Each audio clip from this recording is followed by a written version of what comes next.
So far, so good. We've had to battle some wet weather here so far, but we've been able to get out there and start piecing together some of the fundamentals, and our players are working extremely hard, and we had a couple of well-played inter-squad games over the weekend. Pitchers are a little bit ahead of the hitters at this point, but that's to be expected. So we feel pretty good about where we are.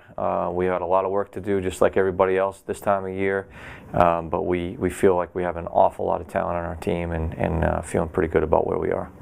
Yeah, we start out, we you know, it's one of those things where you schedule a couple years in advance, and you put some names on there that you feel like you're going to challenge your team, but you never expect to kind of walk into the potential of playing the #1 team in the country, #1 and #2 teams in the country 4 times in the first week of the season. But that's what we're up against. When we start out, we open up that first weekend at home against Rhode Island. I have a little bit of prior knowledge about those guys, but they're awfully strong.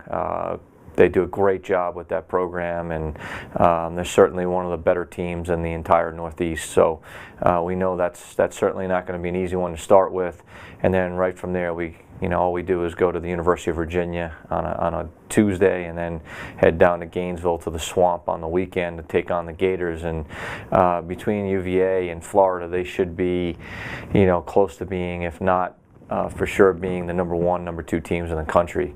And so that's obviously going to be a huge challenge for us, but that's why we put that on the schedule early on. We're trying to challenge our team and trying to get ourselves acclimated to what it's going to be like to play week in and week out in the CAA, and certainly when you're talking about the #1, #2 teams in the country, go beyond what that competition level will be like in the CAA to prepare ourselves and put ourselves in a good place competitively once we get ready for conference. Yeah, I mean, I guess, for us, we had a pretty good run in conference last year, and it's tough in a league like ours because it's so competitive.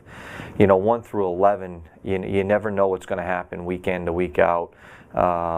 It's a very competitive situation. So, we look at this, and for us, we had a pretty good run last year, but really it's about getting over the hump. And it's great that we expanded the postseason tournament back to 6. I mean, it's certainly, from all of our standpoint, in the conference, all of my colleagues in the league, we talked about that, and we kind of feel like it should even be more than 6 teams, but it's great it's back to 6. If it had been 6 the last couple of years, we would have been in both years, but that is what it is, and we've got to get ourselves ready for this, and it's a tough situation, and we've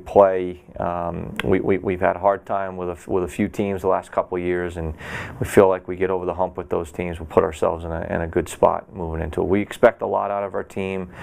We expect to be right there and in the running for not only for the CAA playoffs, but have a chance to do well in the conference postseason tournament as well.